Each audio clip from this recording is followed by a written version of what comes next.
네, 저도 처음에는 이제 물감과 붓으로 캔버스에다 그림을 그리던 화가였었는데요. 작업을 하다 보니까 굉장히 많은 갈증이 있었던 것이 제가 생각보다 실제 공간에 관심이 많더라고요.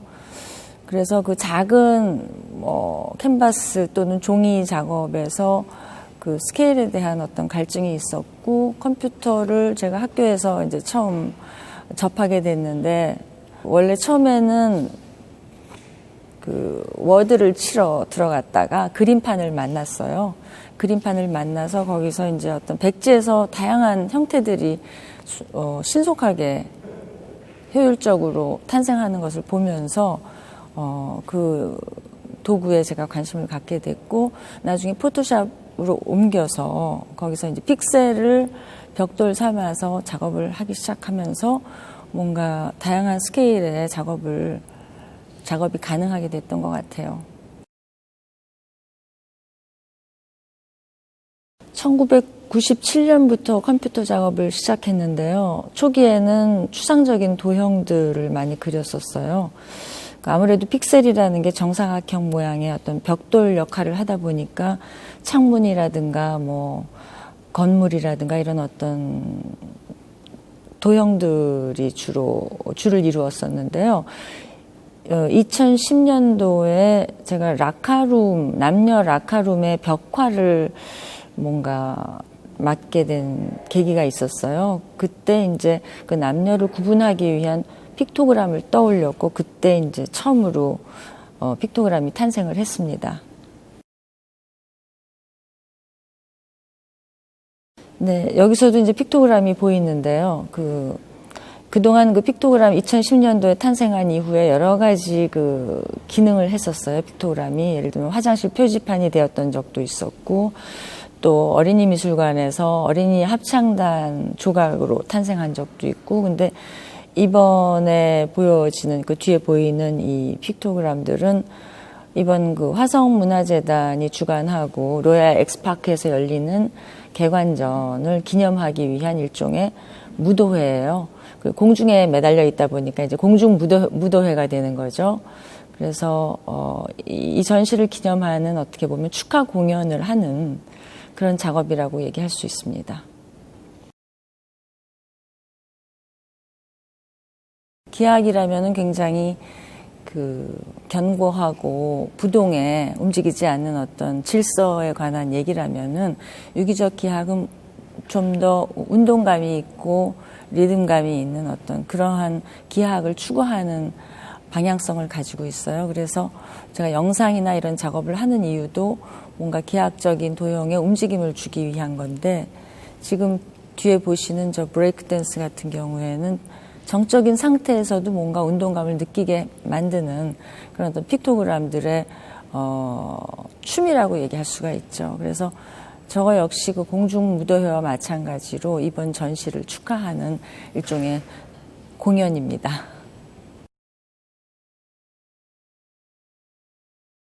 예전부터 특히 추상 미술가들의 작업을 보면은 음악적인 어떤 질서에 관심이 많았어요. 음악적 감흥에서 많이 영향을 얻고, 저 또한 뭐 음악을 매우 좋아하는 사람으로서 그런 어떤 음악적 질서와 조형적 질서의 어떤 유사점 같은 걸 많이 느꼈거든요. 예를 들면 음색이라는 말도 있고, 또 음악에서도 톤이라는 얘기를 하고 볼륨이라는 얘기를 하고, 이게 전부 다 조형적 질서에서도 우리가 이야기되어지는 중요한 요소들이거든요.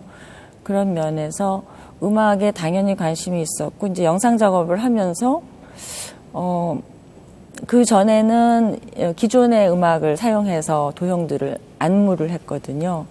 그랬는데 어느 순간 제가 한번 직접 음악을 만들어 보고 싶다는 생각이 들었고, 마침 그때 게러지 밴드라는 아주 쉬운 프로그램이 생겨가지고, 일종의 스튜디오거든요. 음악 스튜디오인데, 음악을 만들려면 사실 많은 게 필요하잖아요. 뭐 악기, 또 뭐 녹음 스튜디오, 또 연주자들. 근데 이 게러지 밴드라는 건 그 안에 모든 것이 함축된 굉장히 효율적이고 경제적인 그런 도구예요. 그래서 그거를 가지고 이제 장난감처럼 가지고 놀면서 뭔가 소리를 내기 시작했는데, 뭐 저는 음악이라는 말 하기는 좀 외람되고요. 그냥 소리를 만든다. 이런 기분으로 사운드를 지금 만들고 있고, 이 전시에서 보여주는 서치라이트의 어떤 배경음악을 제가 직접 만든 겁니다.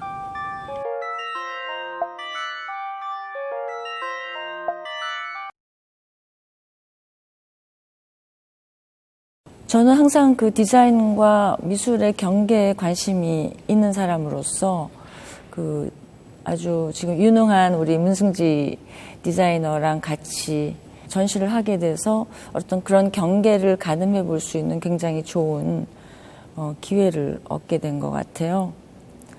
문승지 작가랑 같이 일하면서 그동안 제가 가졌던 여러 가지 의문들, 그러니까 오히려 디자이너들은 그 작품의 어떤 탄생과 유통과 또 그 소멸 이런 것에 관해서 훨씬 미술가들에 비해서 성숙한 시각을 가지고 있는 것 같아요. 그런 면에서 제가 제 작업에 대해서도 이것이 어떻게 살아가고 어떻게 소멸되고 어떤 그 작업의 인생에 관한 많은 생각을 하게 된 계기가 됐습니다.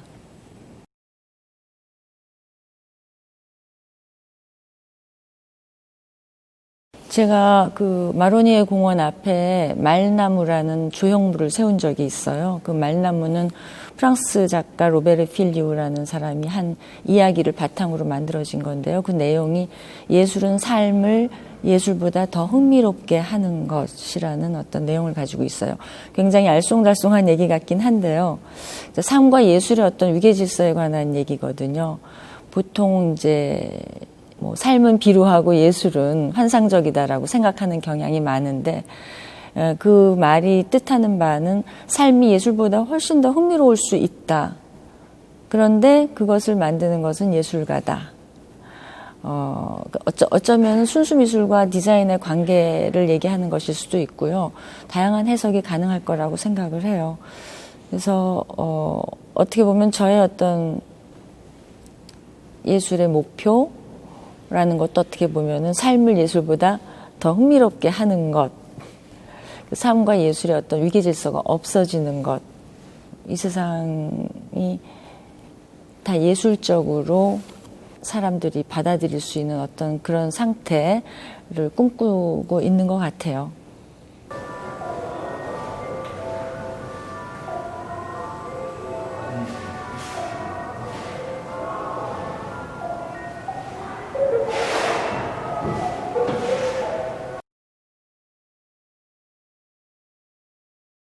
사실 의자라는 이 품목이 저한테는 굉장히 도전의식을 불러일으키는 소재예요. 디자인을 하면서 사실 공간에 대한 공간 디자인도 많이 진행을 하고 제품 디자인도 많이 진행을 해왔는데 그 중에 의자라는 이 소재는 굉장히 어려운 구석이 되게 많은 것 같아요. 뭔가 미적인 부분을 쫓으면서도 사실은 가장 안전해야 한다는 그런 기능적인 부분도 놓쳐선 안 되는 품목이다 보니 사실 디자인을 해가는 사람으로서 정말 완벽한 의자를 만들고 싶다라는 그런 도전의식을 계속 불러일으키게 하고 그런 걸 쫓다 보면 저도 언젠가 성장해 있는 사람이 되지 않을까라는 생각을 하면서 그런 의미의 의자 디자인을 계속 진행을 하고 있습니다.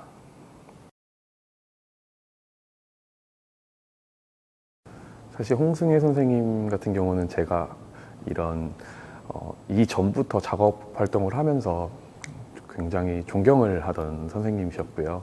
사실은 제가 굉장히 많은 영향을 받았던 것 같아요. 이 동시에 전시를 준비하면서 제가 미처 생각하지 못했던 부분들에 대한 것들을 굉장히 많이 찝어주셨고요. 사실은 그 과정에서 이 작업까지 도출될 수 있었던 그 스토리를 갖고 있는 것 같아요. 그래서 개인적으로는 이번 전시를 동시에 진행하는 게 이 디자이너의 삶에서 굉장히 영광스러운 순간이기도 하고요. 선생님께서 오랜 기간 동안 그 한 가지 작업을 해 오시면서 무심코 던져주시는 말씀들이 저한테는 또 다른 영감을 불러일으키게 했던 것 같아요. 그래서 이번 작업이 저한테는 개인적으로도 굉장히 의미 있는 작업이라고 생각합니다.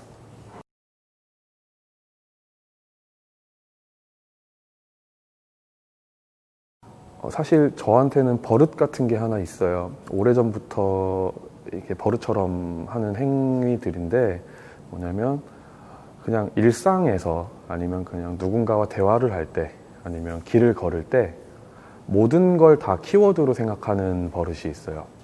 그래서 그 키워드들을 반복적으로 머릿속에서 되뇌이는 게 있는데 그렇게 지내다 보면 어느 순간 제 무의식에 저장되어 있던 키워드들이 문장으로 나오는 순간들이 있거든요. 그 문장이 나왔을 때, 아이디어가 나왔다.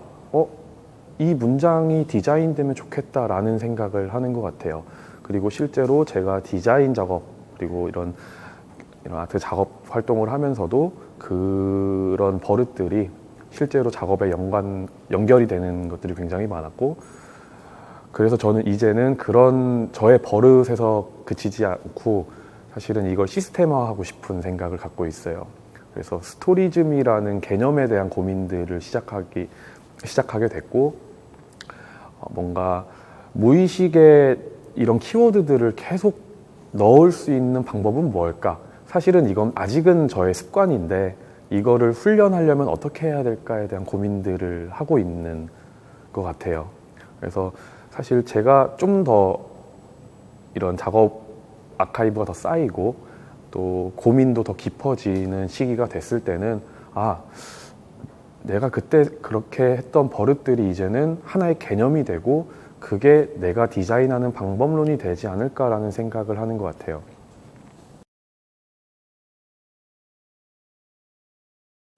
포브라더스는 제가 디자이너로 데뷔하게 된 첫 작품이고요. 사실 제가 환경 문제에 관심을 갖게까지 만들었던 되게 굉장히 의미 있는 작업이에요. 한 장의 합판에서 버려지는 게 하나도 없이 4개의 의자가 나오고 그 4개의 의자가 각각의 고유의 구조를 갖게 돼요. 그래서 비슷한 듯 하지만 굉장히 다른 구조를 가진 의자들이 나오는 컨셉인데, 이 작업을 하게 된 계기가 제가 공장 방문을 해야 되는 일이 있었어요. 그때 공장 한켠에 굉장히 많은 양의 나무가 버려지는 걸 보고 저는 그게 굉장히 처음에는 아깝다라는 생각을 했어요. 그때는 제가 더 어릴 때였기 때문에 이게 왜 이렇게 버려져야 하지? 애초에 쓰레기를 버리지 않게 하는 설계를 하면 어떨까라는 이 작은 생각에서부터 시작했던 프로젝트고요. 그 작업 이후로 저는 디자이너라면 어떤 선을 그려야 하나에 대한 고민을 굉장히 깊게 했던 것 같아요. 그래서 지금도 나아가는 중이고요. 앞으로 어떤 디자인을 할지는 모르겠지만 적어도 제가 고민하고 그리는 선들이 세상에 조금 더 이로운 선이길 바라는 마음을 가지고 있습니다.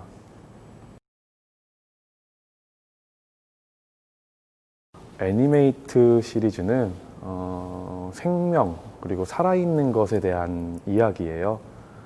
사실 우리가 흔히 알고 있는 사각형이라는 거는 굉장히 날카롭고 차가운 이미지를 갖고 있어요. 근데 제가 이번에 진행한 애니메이트 같은 경우는 똑같이 그런 굉장히 차가운 소재의 금속 사각형 도형에 우연한 선 몇 개를 얹혀놨어요. 그리고 그게 잘려나가면서 또 다른 형태로 변형이 되는데 그 단면에서 저희가 말로는 표현할 수 없는, 감히 형용할 수 없는 그런 생명을 갖고 있는 무형의 것들, 그리고 초록의 것들, 예를 들면 식물과 같은 것들이 흘러나오게 돼요. 그런 굉장히 말랑말랑하고 살아있는 것들이 어쩌면 이 사각형이라는 것에 견고함을 배로 줄 수 있는 역할을 하게 했고요. 그리고 실제로 이런 소재들이 공간에 놓여지면서 또 다른 사각형 안의 공간에 온기를 불어넣어 줄 수 있는 그런 이야기를 조금은 하고 싶었습니다. 그게 어쩌면 공간이 또 살아있다라고 표현할 수 있는 것 같아요.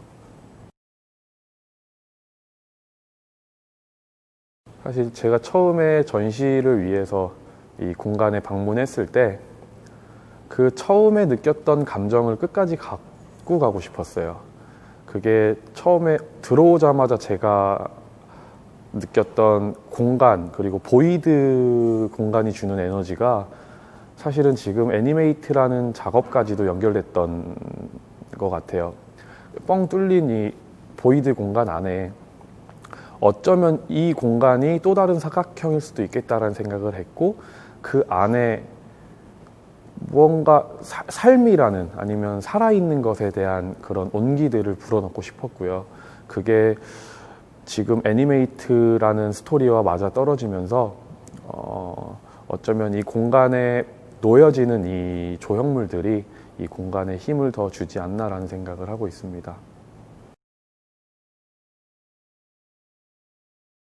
디자이너는 계속 무언가를 고민하고 만들어내야 되는 직업이잖아요.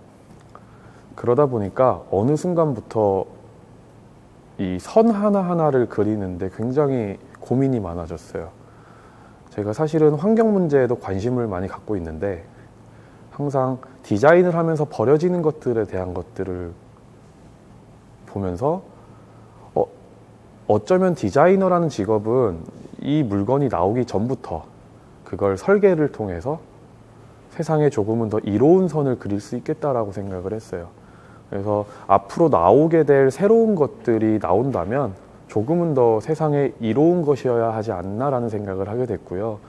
이게 아직은 뭐 사명감이라고 표현하는 게 사실은 좀 이를 수도 있는데, 저는 지금부터 그런 고민을 해 가려고 노력하고 있습니다.